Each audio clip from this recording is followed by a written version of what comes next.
siervo escucha.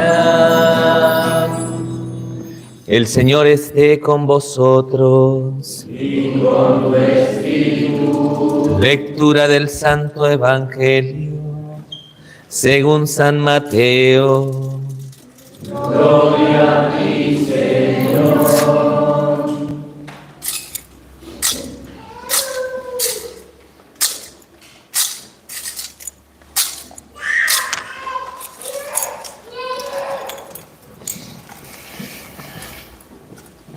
Jacob engendró a José, el esposo de María, de la cual nació Jesús, llamado Cristo.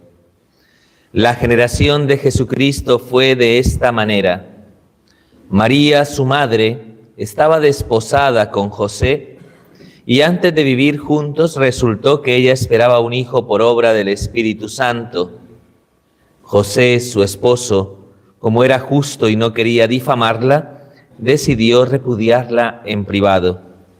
Pero apenas había tomado esta resolución, se le apareció en sueños un ángel del Señor que le dijo: José, hijo de David, no temas acoger a María tu mujer, porque la criatura que hay en ella viene del Espíritu Santo. Dará a luz un hijo y tú le pondrás por nombre Jesús, porque él salvará a su pueblo de sus pecados. Cuando José se despertó, hizo lo que le había mandado el ángel del Señor. Palabra del Señor. Gloria a ti, Señor Jesús. De la Virgen, patrono de la Iglesia, ruega por nosotros. Amén. Bueno, muy buenos días para todos.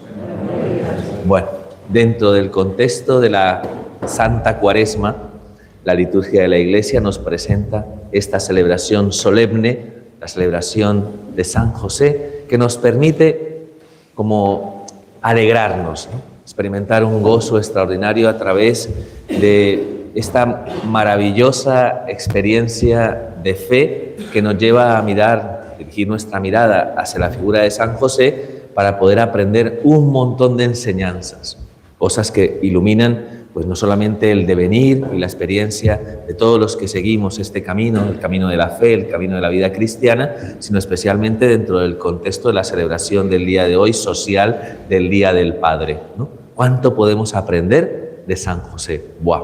Un montón. Así que en las siguientes 6 horas... No, un poco menos.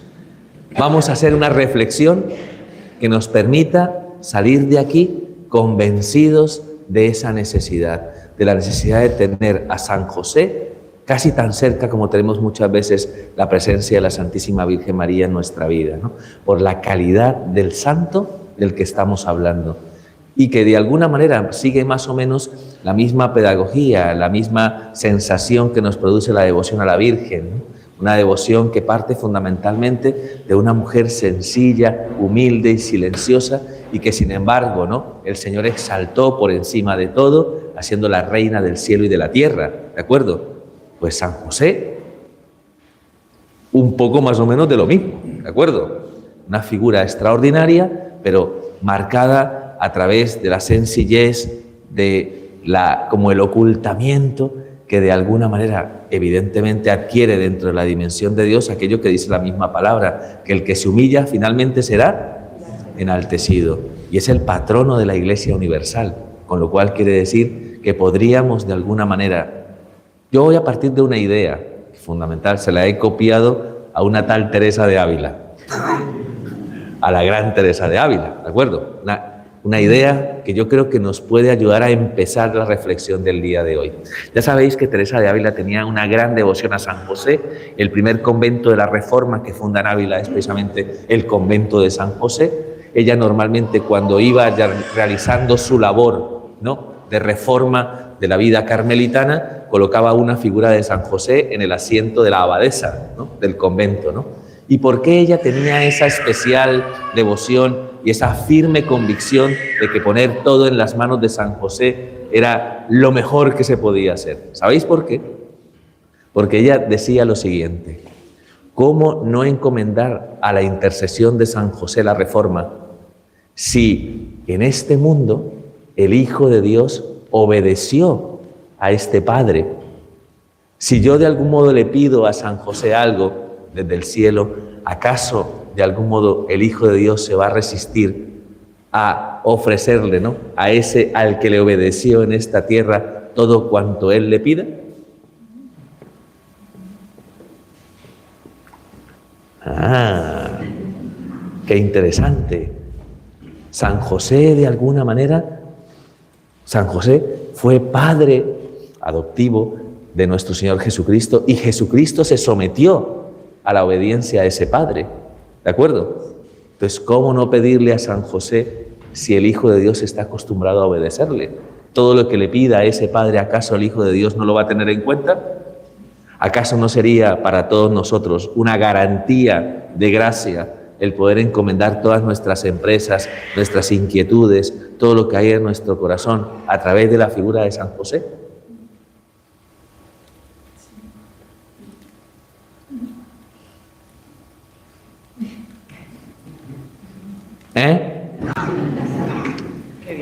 Pues muy bien, ¿no?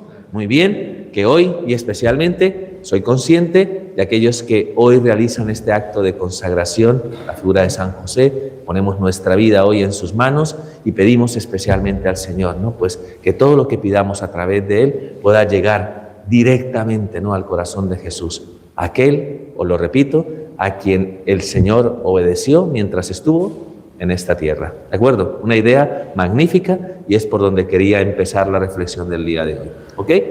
La palabra de Dios, para poder iluminar todos estos aspectos que giran alrededor de la celebración de San José, nos ofrece unas lecturas que son las que hemos escuchado en el día de hoy y que nos van a ayudar un poco, ¿no?, pues eso, ¿no?, a ir perfilando las características propias, ¿no?, de toda paternidad y cómo de alguna manera podemos encontrarlas en este varón justo, ¿no?, del que nos habla hoy el texto del Evangelio. ¿De acuerdo? Muy bien. La primera lectura que hemos escuchado es tomada del libro de Samuel, un texto, ¿no?, del Antiguo Testamento que nos sitúa dentro del ámbito de la monarquía en Israel. ¿De acuerdo? La historia de Samuel gira en torno a la elección de los primeros reyes. Ya sabéis que los primeros monarcas de Israel fueron Saúl, David y Salomón. ¿De acuerdo? Pues muy bien. Cuando David, ¿no?, el rey David, el rey según el corazón de Dios, ¿no?, cuando el rey David ya había apacentado con sus campañas militares a todos los pueblos con los que tenía litigios, cuando ya de algún modo, ¿no?, la paz existía en Israel y por tanto de algún modo el pueblo gozaba, ¿no?, pues de un gran esplendor, de una gran como estabilidad. Hay un momento en el que David se dice a sí mismo: yo vivo en una casa de roble, ¿no?, y el Señor nuestro Dios sigue viviendo en una tienda, ¿no?, la tienda del encuentro, ¿no?, donde estaba el arca de la alianza. Dice David: voy a construirle una casa al Señor. Se lo pregunta a Natán, que es el profeta, en ese momento dice: oye, ¿qué te parece si le construimos una casa al Señor? Magnífico, maravillosa idea, constrúyele una casa al Señor. Pero el Señor le habla al profeta Natán y le dice: no, le vas a decir lo siguiente a David: no vas a ser tú el que me construya una casa, porque soy yo el que te voy a construir una casa. Y cuando habla de eso, habla fundamentalmente de una promesa, de una bendición, ¿de acuerdo? Se conoce como la promesa davídica o la bendición que el Señor le ofrece a través del profeta Natán a David.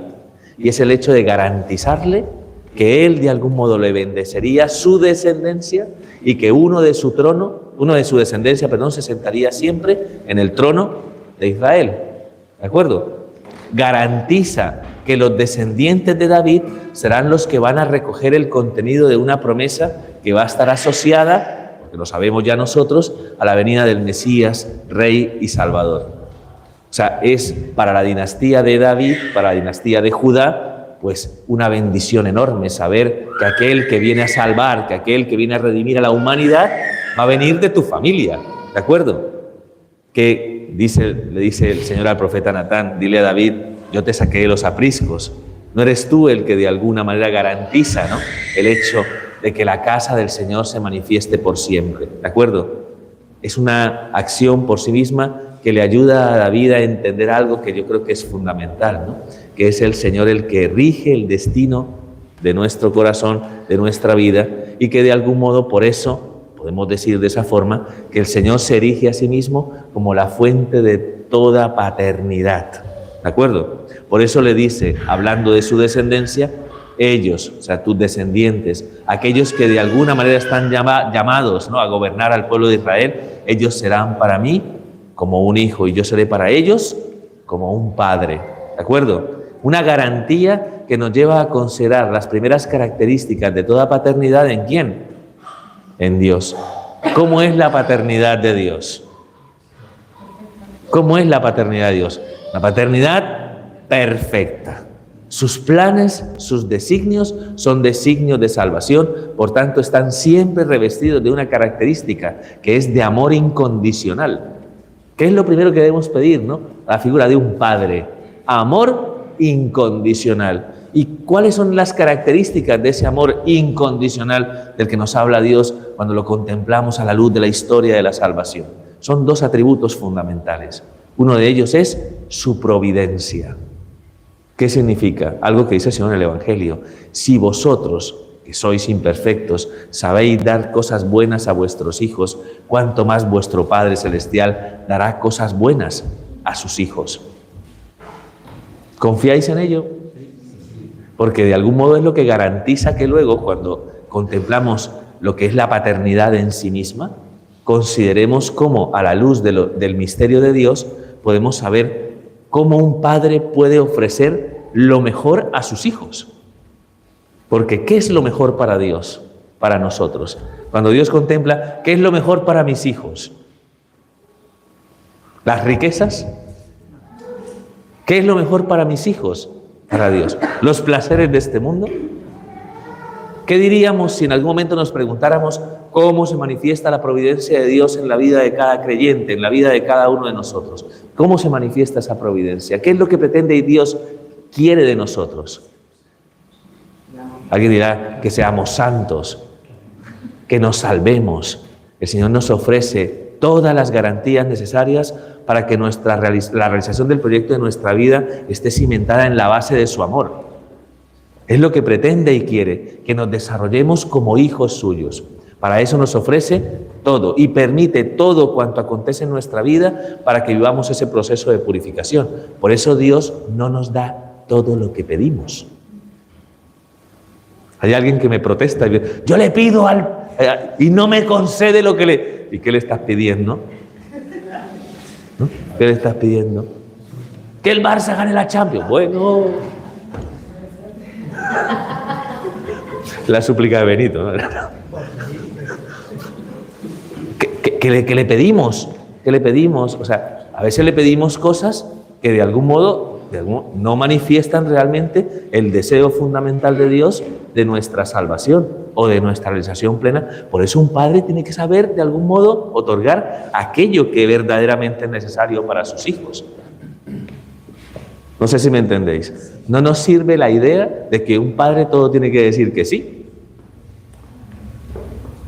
¿O qué opináis? Porque aquí hay algunos hijos que me están mirando como... El Noé me mira y me dice, bueno, no me compliques la vida. Pero si uno ama de verdad, uno le da todo lo que un hijo pide. ¿Cómo se manifiesta esa providencia? Se manifiesta a través de un criterio, y ese criterio de algún modo nos anima siempre a ofrecerle lo que ellos... ¿Quiero un cuchillo? No, que te puedes hacer daño. Pero yo quiero un cuchillo. Que no. ¿Me entendéis?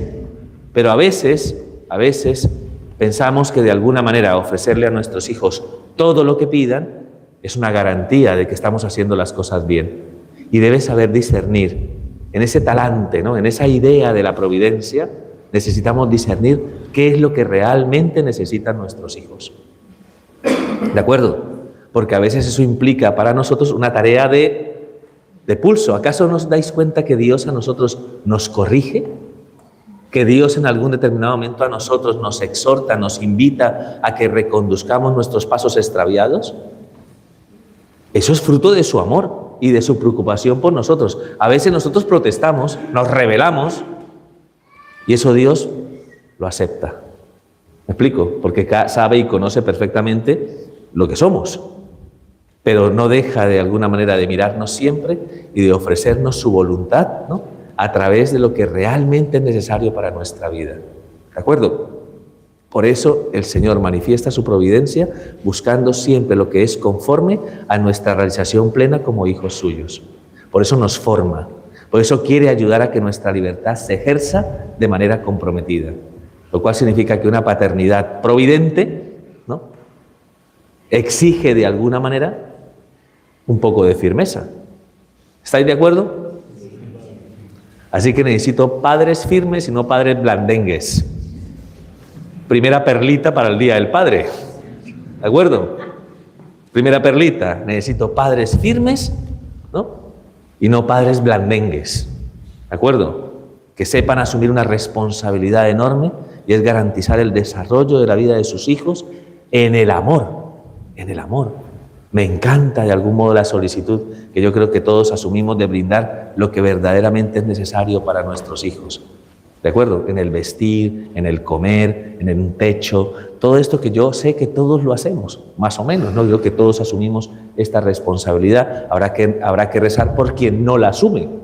Quien no asume esa responsabilidad, entendemos que a veces hay sufrimientos derivados de padres que no asumen su responsabilidad como padres, pero en general lo asumimos, ¿de acuerdo?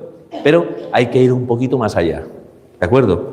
No solo la solicitud por lo más inmediato, por lo más necesario, digamos, manifiesta lo que es la idea de la providencia, ¿de acuerdo? O sea, un padre también tiene que, de algún modo, saber, ser consciente que tiene que ayudar a esos hijos a encontrarse con el camino pleno del amor, ¿de acuerdo? Y eso implica exigencia, ¿me explico? Eso implica exigencia, ¿no? ¿Vale? Y compromiso. Pero si trabajo todo el día, pues que te diga, ¿no? Hay que asumirlo, hay que asumir esa tarea. No sé si me entendéis, ¿de acuerdo? Padres firmes, no padres blandengues o pasotas, ¿de acuerdo? Que se desentiendan completamente de esa tarea. ¿Cuál es el otro rasgo fundamental de la paternidad? El otro rasgo fundamental de la paternidad en Dios, además de la providencia, es su misericordia. Su misericordia. Dios, que es Dios y que es perfección pura, sabe y conoce que la condición de nosotros es una condición como frágil y débil, ¿de acuerdo? Por eso cuando Dios nos mira a nosotros, Dios de alguna manera no nos interpela a base de desesperación y de no sé cómo decirlo, ¿no? Como de... ¿no? ¿Os imagináis a Dios mirando a cualquiera de nosotros? Madre mía, estos no se enteran de nada, ¿no? ¿Os imagináis a un Dios viendo el percal, viendo cómo está el patio y diciendo, estos son unos subnormales que no se enteran y no me escuchan? ¿Os imagináis ese Dios? No. No. Aunque no estaría lejos. Aunque no estaría lejos, pero no nos imaginamos ese Dios. Porque nos imaginamos a un Dios que está revestido, ¿no?, de unos sentimientos de compasión y de misericordia, que sabe perfectamente que somos débiles y frágiles, y que esa firmeza de la que hablábamos ahora la reviste, ¿no?, de un infinito e inmenso e incondicional amor. Es una cercanía especial, ¿no?, que manifiesta como Padre hacia cada uno de nosotros, ¿de acuerdo? Porque no nos trata como merecen nuestros pecados, sino que todo lo contrario, ofrece su amor para que podamos a través de su amor entender de algún modo cuál es el camino que tenemos que seguir, ¿de acuerdo? Y eso requiere condescendencia, requiere abajamiento, ¿de acuerdo? Abajamiento. Muchos padres me dicen a mí, es que yo no entiendo por qué mis hijos no me entienden, ¿no? Lo que yo les quiero transmitir, ¿me explico? Y se ponen mal, y hombre, pero ¿eres consciente realmente que la palabra adolescente significa que adolece? Entiendes que de algún modo tus hijos están en un proceso de formación, de crecimiento, y que a lo mejor no tienen el bagaje que tú tienes. Eso requiere dos cosas. Tú estás aquí, a través del desarrollo de tu vida, ¿me explico? Que espero que sea madura, ¿no? Y ellos están aquí, a este nivel de crecimiento y maduración. ¿Qué es más fácil? ¿Que ellos te entiendan o que tú los entiendas?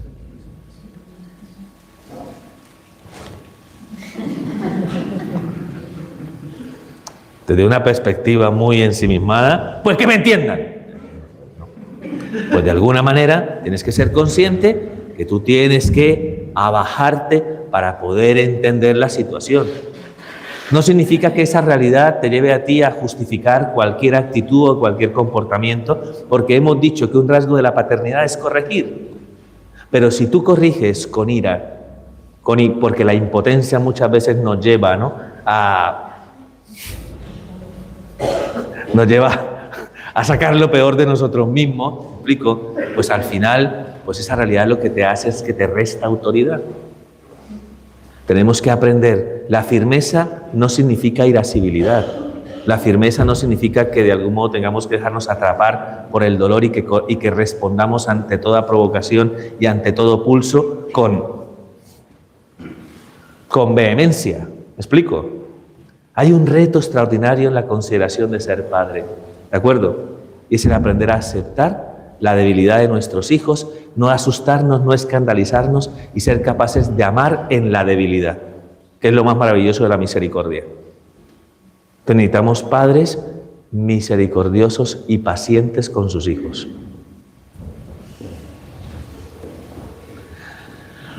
Es que usted no conoce al mío. Usted no conoce al mío y no sabe al punto que me pone. Al límite. Me pone al límite. Porque ese es el pulso propio de la juventud. ¿Acaso no nos damos cuenta que un joven... el evangelio paralelo al que escuchamos en el día de hoy es nuestro Señor Jesucristo perdido y hallado en el templo. No lo hemos leído, pero está propuesto para el día de hoy. O sea que en cualquier Eucaristía lo pueden hoy proclamar este evangelio. O sea, ¿os acordáis? El niño Jesús tenía 12 años, ¿no? Y se pierde. Se pierde. Van a Jerusalén y de repente sus padres, cuando van de regreso, se dan cuenta que no está el niño Jesús con ellos. Claro, la angustia, la desesperación, el dónde está, lo buscaban en la caravana, no lo encontraron, devolverse a Jerusalén, que Jerusalén era para ese tiempo era una ciudad muy grande. ¿Dónde vamos a encontrar? No, se ha perdido, ¿no? Pues yo me perdí como 2 o 3 veces, ¿eh? O sea que no se puede perder, ¿no? Y madre mía, eso uno lo sufre, ¿me explico? Y cuando llegan y lo encuentran en el templo, ¿no? Porque con 12 años Jesús ya parece tener la mayoría de edad en el pueblo de Israel son 12 años. Es el momento en el cual los niños ya adolescentes, ¿no?, ya más mayorcillos, aparentemente tienen la capacidad de comprender lo que leen, ¿de acuerdo? Entonces tenían como una acción de madurez que era leer las Sagradas Escrituras, porque tenían la capacidad de comprenderlo, ¿no? Entonces estaba siendo como muy mayorcito de edad. Y cuando llegan y lo encuentran, él dice, ¿es que acaso no sabíais que tenía que estar en las cosas de mi padre? ¿Recordáis esta escena? Porque ellos le dicen, oye, ¿por qué nos has hecho esto? No sé si me entendéis. O sea, tú imagínate a San José llegando ahí, ¿no?, después del dolor y del sufrimiento y la impotencia, porque claro, ¿cómo nos pone esto a nosotros? ¿Cómo nos pone esta situación normalmente? Pues nos pone muy nerviosos. Ya vamos mal, ahí, ya vamos atravesados. ¿Me explico? Hubiera cogido a Jesús de las orejas, ¡vente para acá! No. ¿Por qué nos hace esto? ¿Por qué nos haces esto, hijo? No comprendemos por qué nos haces esto. ¿De acuerdo? Y aunque Jesús les dice, ¿acaso no sabíais que tenía que estar en las cosas de mi Padre? Que es como una conciencia, ¿no?, de su mesianismo. Yo, sí, pero para tu casa. ¿Entendéis, no? Sí, muy bien, a la casa. Y es un acto de obediencia y de docilidad por parte del hijo de José. de alguna manera asume una responsabilidad. El Señor le ha puesto como tarea proteger a la Sagrada Familia. ¿Me explico? Y no ha llegado la hora del Hijo de Dios. Por eso tiene que de algún modo obedecer a sus padres y regresar a su casa y seguir viviendo una vida oculta y humilde, como un trabajador cualquiera, 18 años más, hasta que el Espíritu Santo le suscita en su corazón la necesidad de salir al desierto, ¿no?, para iniciar su vida pública. 18 años más. ¿Entendéis esto? ¿Cómo responder ante la exigencia que en algún momento plantea la educación de nuestros hijos? Es una tarea, mira, para cualquiera, para muchos, hoy en día sería, mira, yo no me voy a liar con problemas, con dificultades, con luchas, que hagan lo que quieran.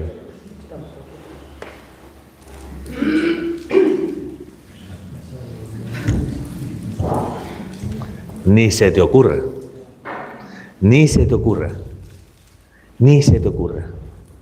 Un padre tiene que saber conjugar lo que el mismo Dios nos manifiesta a través de su propio misterio cuando nos trata a nosotros como hijos. ¿De acuerdo? Su providencia y su misericordia. ¿Lo entendéis? ¡Papás! ¿Lo entendéis, no? Pues muy bien. Pues esto es lo que de algún modo nos manifiesta hoy este primer texto, reforzado por la idea, por el Salmo responsorial que hemos escuchado en el día de hoy, donde también se habla de esta promesa davídica y donde se habla de eso, ¿no? De cómo de alguna manera, de la dinastía de David, saldrá aquel que de alguna manera, ¿no?, de alguna manera va a ejercer como esa especie de bendición y de gracia para el pueblo de Dios. ¿De acuerdo? El anuncio de la llegada del Mesías, Rey y Salvador. ¿Vale? ¿Entendemos eso, no? Muy bien. Bueno, la segunda lectura nos ofrece otro modelo de paternidad, ¿de acuerdo? Para seguir iluminando un poco, pues, estos conceptos que derivan fundamentalmente de la lógica de la paternidad de Dios. Y es el personaje de la segunda lectura, ¿cuál es? La carta a los Romanos. Es Abraham, ¿de acuerdo? Abraham. Abraham es un personaje que aparece en la historia patriarcal en la constitución del pueblo de la Alianza. Abraham era un nómada, era una persona que vivía, pues, por Ur de los Caldeos, más o menos recorriendo con sus ganados, ¿no?, diversos territorios. No tenía propiamente un lugar, sino que iba por ahí, ¿no?, trashumando con sus ganados, diríamos en lenguaje técnico, ¿de acuerdo? O sea, con sus ganados, con sus ovejas, en fin, ¿no? ¿Entendéis lo que es ser una persona nómada, no? ¿De acuerdo? Pues muy bien, hay un momento en el que Dios le quiere cambiar la vida a Abraham y le llama a salir de su tierra, a donde se encontraba en ese momento, para ir de alguna manera a un lugar que él le iba a mostrar, que ni siquiera sabía cuál era. ¿De acuerdo? Ni siquiera sabía. Y le hace una promesa a Abraham, que era un hombre anciano, su mujer también anciana y estéril, y le hace una promesa a Abraham. Abraham, yo quiero hacer de ti una gran descendencia. Fijaos, está la bendición de la descendencia en sí, ¿no? ¿De acuerdo? Él será padre de una multitud numerosa, ¿de acuerdo? De un gran número de personas y de hijos, ¿no? Ojo, nosotros somos parte del cumplimiento de esa promesa, ¿eh? Somos hijos de la fe de Abraham, ¿de acuerdo? Entonces hay un momento en el que ante este plan y ante este proyecto que dista muchísimo de toda lógica, Abraham de algún modo quiere secundar, ¿no?, los planes de Dios y obedece ciegamente a través de una virtud fundamental que es la virtud de la fe. ¿De acuerdo? Y gracias a esa fe de Abraham y gracias a una multiplicidad de circunstancias y de pruebas que cada vez hacían más difícil que se llevara a cabo el cumplimiento de esa promesa, pero en la perseverancia y en la constancia en los planes de Dios, finalmente Abraham, de algún modo, recibe la bendición de su hijo, ¿no? ¿De acuerdo? Pero todo de alguna manera lo cosecha a través de algo que conocemos como obediencia de fe. Obediencia de fe, lo cual significa que para una misión tan importante como ser el padre del pueblo de Israel, el padre de una nación numerosa, ¿de acuerdo? Pues de algún modo Abraham tiene claro que si quiere que de alguna manera se cumpla ese proyecto en su vida, lo que tiene que hacer es ser un hombre de Dios. Un varón justo, que sabe escuchar a Dios, que no cree que Él lo sabe todo, que no cree que de alguna manera no todo se va a conseguir con autosuficiencia, con autoafirmación, sino que es capaz de entender algo que es fundamental en la vida de cualquier persona, que si tengo una responsabilidad y un compromiso importante en la vida, tengo que aprender a escuchar y a dejarme guiar. Decidme una cosa, vos sois padres, algunos madres, ¿no? Evidentemente también tendremos nuestra maravillosa celebración del Día de la Madre, ¿no? Bueno, todos somos padres y madres, ¿no? Muy bien. ¿Os dieron manual de instrucciones? No sé, a lo mejor alguno de estos que nació, a lo mejor venía así con el manual así en el brazo, ¿no? Para saber cómo ejercer esa misión. Ser padre y ser madre, hoy lo hacemos evidentemente en consideración a la paternidad, es algo que es muy complejo en sí mismo. Yo creo que los que son padres y madres aquí lo saben, ¿no? Es una tarea en la que muchas veces, ¿no? Como que, no sé, puedes tener toda la colección de revistas de Ser Padres Hoy, creo que se llama una revista, ¿no? Ser Padres, y tampoco te enteras de mucho, ¿De acuerdo? Pues voy a estudiar psicología, tampoco. Aunque tengas todas las herramientas, nos damos cuenta que eso plantea una exigencia. Qué bueno sería considerar, a la luz de la historia patriarcal, cómo Abraham nos muestra que una persona que tiene que asumir una responsabilidad tan importante sabe entender dónde está el origen de toda sabiduría y sabe ser lo suficientemente humilde para hacer la siguiente pregunta: Señor, ¿cómo he de hacer para cumplir con tu voluntad? ¿Será importante hoy en día pues, seguir resaltando dentro de la consideración de una misión tan importante como ser padre o ser madre, lo importante que es la fe? ¿La fe es un añadido? ¿O la fe es un aspecto fundamental dentro del cumplimiento de esa tarea? Porque claro, ¿quiénes son los garantes de la fe de nuestros hijos? Los garantes de la fe de unos hijos. Me da mucha risa cuando alguna vez, ¿no?, llegan los padres a las catequesis. Ahí están, que los eduquen en la fe. Sí, los primeros educadores en la fe son los padres.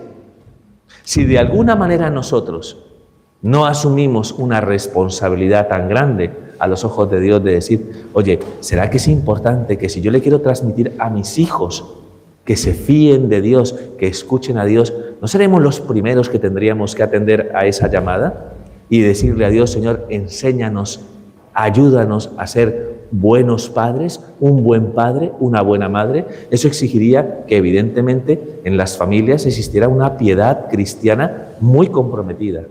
¿Me explico? Para que dentro del hogar, ¿no?, se manifestaran unas cuantas virtudes que van ligadas a la fe.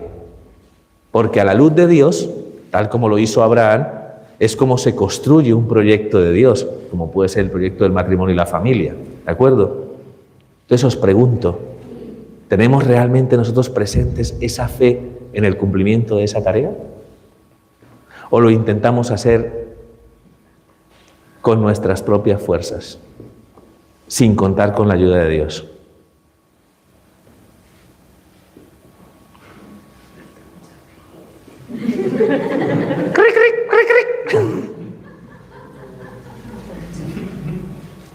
Somos los primeros responsables de esa misión tan importante, y hoy la clave fundamental de la segunda lectura nos motiva en algún momento a pensar si realmente nosotros somos hombres y mujeres de fe, lo digo por los padres, que somos capaces de transmitirles a nuestros hijos la importancia y el valor de escuchar a Dios y de poner en práctica lo que Dios nos dice. De escuchar a Dios, de no dejarnos llevar por lo que evidentemente es más humano. Cuando tú de algún modo dependes solo de ti mismo, cuando dependes de tus propias fuerzas, partes de una limitación, porque tú no lo sabes todo. Ya no diría yo, ya tienes la Wikipedia, ¿no? Ahora tienes la inteligencia artificial. Y con la inteligencia artificial, Padre, yo me apaño. Y déjame decirte que de alguna manera nos encontraremos con enormes limitaciones si solo confiamos en nuestras propias fuerzas. Por eso, ¿qué sale de nosotros cuando hay cosas y situaciones que nos ganan? Porque evidentemente va a haber un montón de situaciones que nos van a ganar, ¿no? Que se van a salir de nuestro control, de nuestras manos. ¿Cuál sería tu actitud si en lugar de buscar una sabiduría que te ilumine, te encuentras con la impotencia de no encontrar esas herramientas en ti mismo? ¿Sabes tú cómo te pones? Te cabreas, te hundes. ¿Por qué? Porque en el fondo no sabes qué hacer. Nos falta de alguna manera nutrir, ¿no?, de una enorme piedad una exigencia tan grande, porque ser padre y madre yo creo que es una de las tareas más fundamentales de la vida social. Porque la sociedad se construye en la familia. ¿De acuerdo? ¿O estamos aquí de algún modo dispuestos a aceptar que sean de alguna manera las leyes o la política la que dicte realmente cómo debemos educar a nuestros hijos? Perdón por el spoiler. ¿O somos nosotros los que tenemos esa responsabilidad? ¿O vamos a pedirle que unos cuantos de alguna manera ideologicen a nuestra sociedad y a nuestros hijos? ¿Perdón? ¿No tendríamos que asumir esa responsabilidad y transmitir esas convicciones nosotros? ¿Creéis que somos una sociedad dormida? Sí. Porque somos de las lamentaciones, ¿eh? ¡Ay, la sociedad cómo está! Sí, pero ¿y qué estamos haciendo nosotros? Asumimos esa responsabilidad y yo creo que es importante hoy pedir esta gracia. Tenemos que de alguna manera acoger esa fe para que se cumpla de algún modo ese compromiso, mucho más cuando es la garantía, dentro de la historia de Abraham, es la garantía de una nación, de un pueblo numeroso. Qué bonito sería comprender que la garantía del desarrollo de un matrimonio y de una familia está basada fundamentalmente en la acogida del don de Dios, porque es garantía de fecundidad, de fruto en la vida de las personas. ¿De acuerdo? Por eso es tan importante la fe. La fe no es un añadido. ¿Me explico? La fe no es un añadido, es algo esencial. Y un hombre y una mujer, un padre y una madre de fe hacen un bien que no veas. Entonces hay que pedir esa gracia especial, porque es verdad que a veces nuestra fe se ha quedado muy adormecida, ¿no? Muy a lo mejor en lo formal, que hagan la catequesis de confirmación, etcétera, etcétera. Genial, que se cumplan con los requerimientos más o menos que entendemos que son necesarios para el desarrollo de la vida espiritual de nuestros hijos, pero muchas veces no los acompañamos. No sé si me entendéis. Y claro, ¿qué es más importante para ellos? ¿Nuestra autoridad o nuestro ejemplo?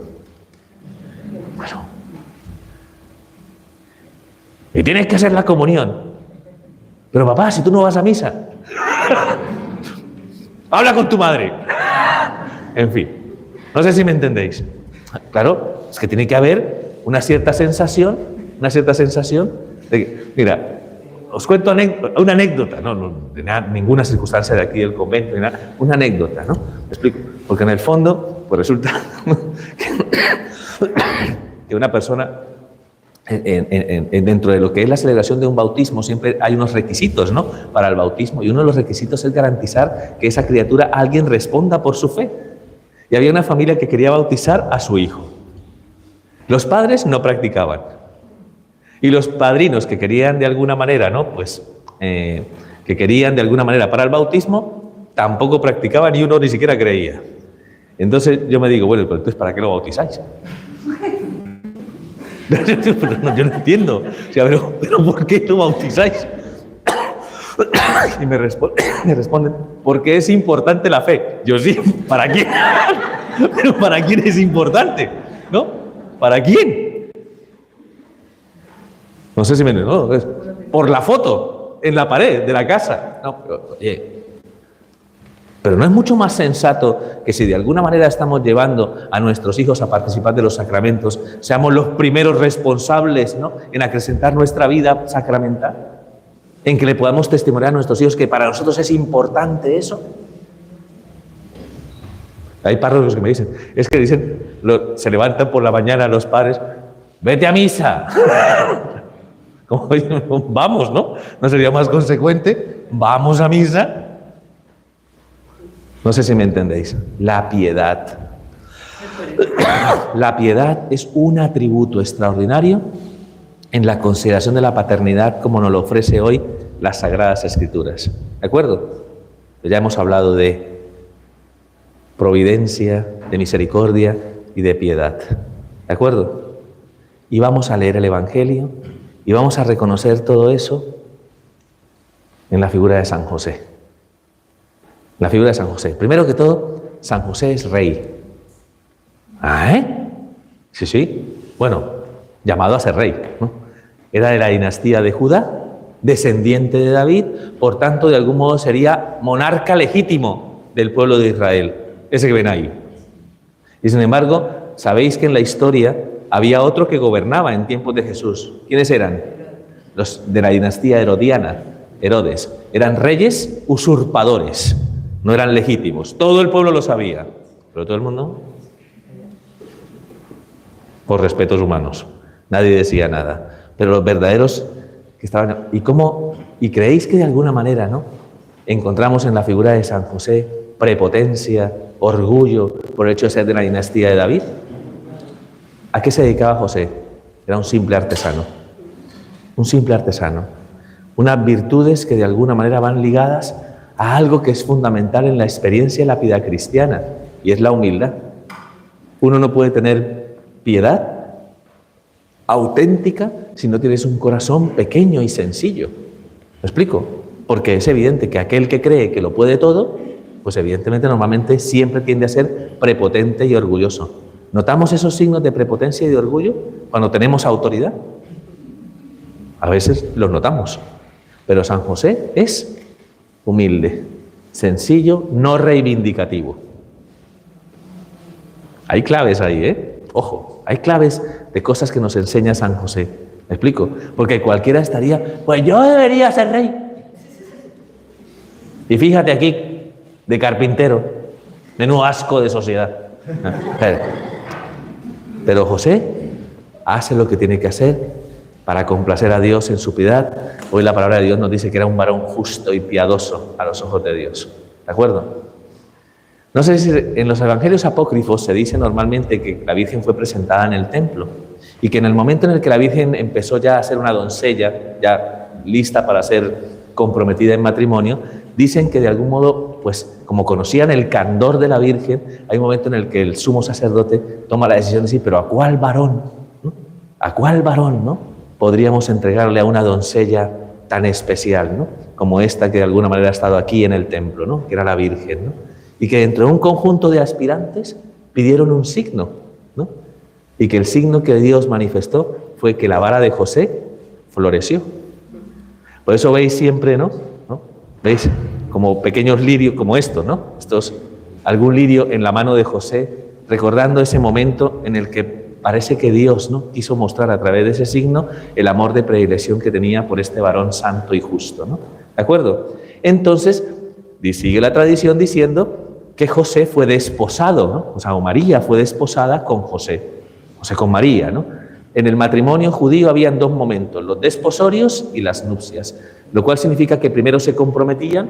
No sé si aquí hay familias de estas tradicionales que hacían primero ceremonia de compromiso y luego ceremonia de bodas, pero existía y todavía existe. De hecho, en el ritual está de algún modo esta realidad, por si alguien se apunta. La dimensión del compromiso. Se comprometían, ya a partir de ese momento tenían que ser fieles, tenían que guardarse de alguna manera, ¿no?, fidelidad, no podía haber adulterio en un compromiso, aunque no se hubieran celebrado las bodas. Cuando visita el ángel Gabriel a la Virgen para anunciarle que engendraría en su seno al Hijo de Dios, José ya estaba desposado con ella. ¿De acuerdo? Si recordáis más o menos el itinerario, la Virgen dice que sí a la voluntad de Dios, se engendra al Hijo de Jesús en su seno, el niño Jesús, y ella se entera de que Isabel está de 6 meses. Y se va para las montañas de Jerusalén, de Incarem, para acompañar a Isabel en los últimos 3 meses de su embarazo hasta que nace el pequeño Juanito, el Bautista. ¿De acuerdo? Nace el pequeño Juanito, la Virgen ha cumplido su tarea y se regresa nuevamente, pues, a su casa, ¿no? De alguna manera, ¿no? Pues todavía estaba por celebrar las nupcias. ¿Y cómo regresa? Con 3 meses de embarazo. Y José no sabe nada de esa situación. José no sabe nada. Y cuando contempla a la que iba a ser su esposa, con la que se había desposado para celebrar las nupcias pendientes, se da cuenta que está encinta. ¿Tú qué harías?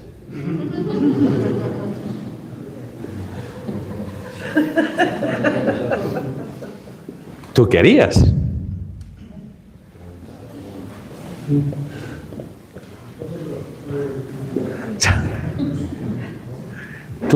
José había tenido la oportunidad de conocer a la Virgen, conocía su candor, conocía su inocencia, Para José es imposible entender lo que está pasando, imposible entenderlo.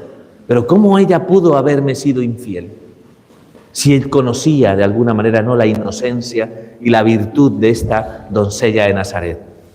Tenía que ser algo extraordinario, algo extraordinario. ¿Cómo es posible que haya acontecido esta situación?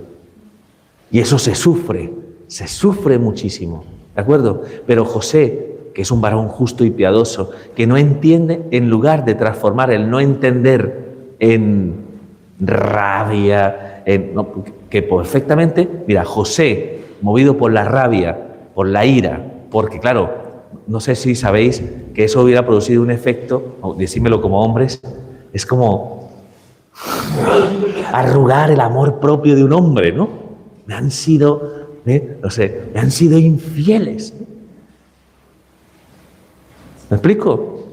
Me han sido infieles, ¿no? Ahora un hombre, ser infiel no pasa nada, ¿no? Que te sean infiel a ti a ver si no pasa nada, ¿no? No sé si me entendéis. La infidelidad produce un enorme daño en el amor propio, ¿de acuerdo? Y claro, de algún modo esa circunstancia a él le hubiera llevado a denunciarla ante el Sanedrín, porque podía denunciarla, y si la denunciaba significaba que la Virgen tenía que ella y su hijo morir apedreados. No poca minuta, ¿eh? Y José se resistía en algún momento a aceptar, no entendía esa realidad, y el no entender le lleva de alguna manera a depositar todo el sufrimiento de su corazón en Dios, y por eso decide repudiarla en secreto. ¿Esto quién lo hace? El que tiene un corazón muy noble y muy justo. Pone en manos de Dios la realidad para que sea Dios quien se encargue de hacer justicia. ¿Me explico?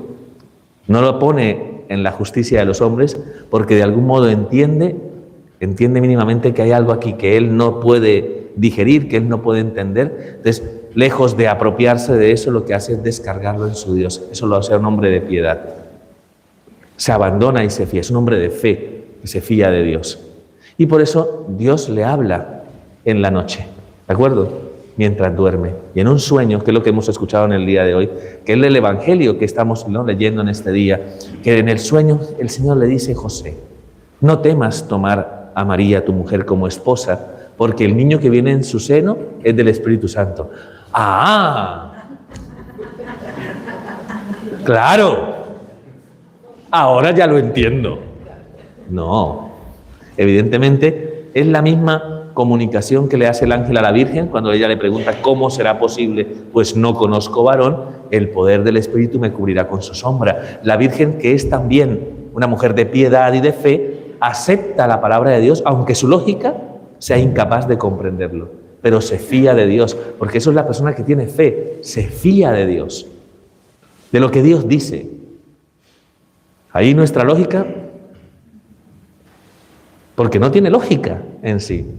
¿A cuál de nosotros en algún momento el ángel por la noche, ¿no? Que el ángel te está diciendo: no temas que la criatura que viene del Espíritu Santo, ya tendrías al ángel: ¿qué me estás diciendo? No lo hubieras creído. No lo hubieras creído. Pero José se fía, es un varón justo, se fía de Dios. Y por eso cuando la palabra dice que apenas se levantó, dice la palabra, e hizo lo que el Señor le pidió. Y fue y se acogió a María en su casa, que es decir, celebraron las nupcias, y él la acogió en su casa. Y de esa manera, de una manera en acogida, por libertad personal, ¿no?, ante los planes de Dios, José se convierte en el eslabón necesario para que se cumpla la promesa de la realeza y del mesianismo en la persona de Cristo. Porque la adopción legal, explico, también de alguna manera era constitutiva en el cumplimiento de la promesa, lo cual significa que la promesa de Natán se cumple gracias al sí de José. En ese vértice de la historia de la salvación, ¿pensáis que el protagonismo de José es accidental o es fundamental? ¿Qué diría nuestro teólogo Josefino? Fundamentalísimo, fundamentalísimo. Sin el sí de José, esta historia no tendría sentido. No tendría sentido. Y se lo debemos fundamentalmente a esas virtudes que hemos intentado señalar a través de lo que mínimamente la palabra de Dios nos presenta en el día de hoy. Unas cuantas virtudes, unas cuantas notas características que ensalzan la figura de la paternidad de San José, como varón justo, como hombre piadoso, como persona que, guiada por el Espíritu Santo, es capaz de encarnar los sentimientos de Dios, la paternidad de Dios en su propio corazón. Así que José es un santo espectacular. Pues espero convenceros de ello, que entendáis el gran protagonismo que tiene San José en la vida de todos y cada uno de los creyentes. ¿De acuerdo? Dicho esto, pues evidentemente, y con esto pues aterrizo ya de algún modo la celebración del día de hoy, pues ya sabéis que los que os consagráis a San José, toda consagración es a Cristo en sí, ¿no? Toda consagración es cristocéntrica. Siempre nos consagramos para que de alguna manera la vida de Cristo se manifieste en nosotros. Entonces, ¿qué pedimos fundamentalmente cuando hacemos esa consagración a Cristo a través de San José? Que de alguna manera, motivados, ¿no?, por la figura de ¿no?, que es el patrón universal de la Iglesia, el que de alguna manera, ¿no?, guió y condujo la vida del Hijo de Dios hasta que el Hijo de Dios pudo desarrollarse y entender lo que de alguna manera el Señor pretendía y quería de Él, pues que Él nos guíe también a nosotros. Hoy aceptamos, ¿no?, los que os consagráis a San José, aceptamos que de alguna manera, ¿no?, el patrón universal de la Iglesia nos ayuda a reconocer cuál es el camino que tenemos que seguir. ¿De acuerdo? Por eso debemos aprender de sus virtudes. ¿De acuerdo? Entonces, ¿qué es lo que le vamos a pedir? Vamos a pedir una piedad sincera, una humildad que acoja con benevolencia los planes de Dios, que nos ayude a no cuestionarnos tanto. A no cuestionarnos tanto. ¿Sabéis qué tenemos los hombres en general? Una gran tendencia a ser muy racionalistas en las cosas. ¿De acuerdo? Por eso nos cuesta tanto a los hombres tener piedad, porque todo lo queremos racionalizar. ¿Os sentís identificados? Y viene a lo mejor vamos a rezar el rosario. ¿Y eso para qué? ¿Para qué? Pero qué pesado, ¿no? Porque nosotros somos más racionales, más pragmáticos en sí. La piedad nos cuesta un poquito más. ¿De acuerdo? ¿Cuántas mujeres había al pie de la cruz? 3. 3 mujeres estaban al pie de la cruz. ¿Cuántos hombres estaban al pie de la cruz? Juan y de las orejas. Porque se lo habrá llevado la Virgen, para que me entiendan, ¿no? O sea, ahí nos damos cuenta que a nosotros los hombres nos cuesta mucho ceder, bajarnos de él y aprender a abrir el corazón y a entender la necesidad de abrir un poquito más el corazón a la fe. Yo digo que cuando un hombre abre su corazón a Dios y abre su corazón a la fe, eso es una experiencia extraordinaria en la vida, ¿no?, del pueblo de Dios. O sea, un hombre que se deja interpelar por la fe, un varón que se deja interpelar por la fe, hace un bien extraordinario en la vida de la Iglesia. Yo os animo de corazón a que le permitáis, ¿no?, al Señor, por intercesión de San José, a que vivamos de algún modo esa experiencia tan profunda de acogida, de una sabiduría extraordinaria que hace posible, ¿no?, que en algún momento podamos ejercer esa paternidad con grandeza de espíritu y con magnanimidad. ¿De acuerdo? Hay mucha ausencia de amor de padre en nuestra sociedad. Mucha ausencia de amor de padre. ¿De acuerdo? Porque también de algún modo como que se ha puesto en evidencia eso que en algún momento se decía, que mostrar los sentimientos era de personas débiles. Y como el hombre de algún modo, ¿qué tiene que ser? No, tiene que ser fuerte. Fuerte, ¿no? ¿Eso es una lágrima? No. No es una lágrima.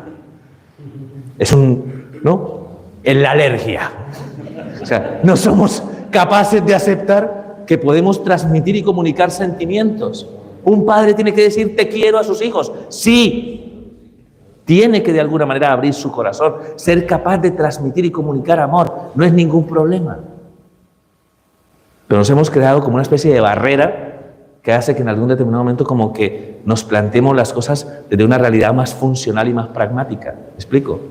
Y tenemos que aprender, ¿no? Aprender grandes lecciones para que de algún modo el ejercicio de la paternidad esté nutrido, ¿no? Con algo que es fundamental, que es el amor. Y los hijos son sensibles a la manifestación del amor y sobre todo de sus papás. ¿De acuerdo? Porque evidentemente con las madres siempre hay vínculo, ¿no? Hay cordón umbilical. Pero lo que de alguna manera, ¿no? Yo a veces siempre suelo decir que cuando normalmente hay un embarazo, ¿no? Normalmente la madre es madre desde que sabe que está embarazada, ¿no? Para el padre es una barriga que ha crecido. ¿Me explico? Hasta que no ve, ¿no? Y yo muchas veces le digo a un padre, oye, háblale a tu hijo que está en el seno, ¿no? De tu esposa, háblale, dale besos, dale cariño. Es que es una barriga que está. Hay que de alguna manera, ¿no? Ser capaces, ¿no? De desarrollar. Os hago la invitación. Al que no lo haya hecho hoy, acuérdese hoy que es una celebración, día festiva de los padres, no sé si os vais a reunir en familia, dile a tus hijos que los quieres. Oye, hijo, te quiero. Un buen propósito, para que de alguna manera, ¿no? Sean capaces de identificar claramente los sentimientos. ¡Ya lo saben! ¿Ya lo saben? Otra vez la humildad del Padre. ¿Cómo que ya lo saben? Asumamos esa responsabilidad. La sociedad va a cambiar cuando cambien nuestras familias. Ya os lo digo con el corazón. No aspiréis a que de algún modo los cambios sociales se den desde arriba, desde las decisiones de los que rigen los destinos de nuestros pueblos, que normalmente están inspirados, están motivados por intereses muy egoístas, que lo sepáis. La sociedad cambia desde abajo, desde nuestro propósito de hacer posible que triunfe por encima de todo la sensatez y el hecho de que asumamos la responsabilidad que Dios nos ha dejado, porque Dios es el que ha querido que de algún modo compartamos o seamos partícipes de su propia paternidad. ¿De acuerdo? Así que ánimo, y a los consagrados a San José, pues que sepáis de alguna manera, ¿no? Absorber todo ese cúmulo de virtud que va a hacer posible que vuestra vida sea de alguna manera una vida mucho más magnánima, mucho más tranquila, mucho más confiada, mucho más dignificada, porque es lo que de algún modo creo y considero que aprendemos de las virtudes y los valores que derivan de la Sagrada Familia de Nazaret, de José, de María y del pequeño niño Jesús. Así que ánimo, nos encomendamos, ya sabéis que San José es patrono de toda la Iglesia Universal, patrono de los seminarios, ¿no? Ya sabéis que de algún modo, pues también, ¿no? Hoy de algún modo recordamos el ejercicio de una paternidad espiritual por parte de los que guían a nuestras comunidades de fe. Oye, pues pidamos por los seminaristas para que asuman también esa voluntad de querer ser también padres para el pueblo de Dios, ¿no? ¿De acuerdo? Y pidamos por toda nuestra Iglesia, porque tenemos necesidad de algún modo, ¿no? De que triunfe por encima de todo el amor. Así que mucho ánimo, vamos a continuar la celebración de la Eucaristía y encomiendo especialmente a todos los padres que estáis aquí, ¿de acuerdo? A todos, alzad la mano los que sois padres aquí. Hombre, muy bien. Démosles un aplauso de felicitación a nuestros padres. Muy bien. Y ánimo, ánimo, ánimo.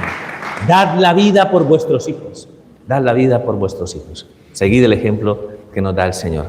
Continuamos la celebración eucarística. Gloria al Padre, al Hijo y al Espíritu Santo.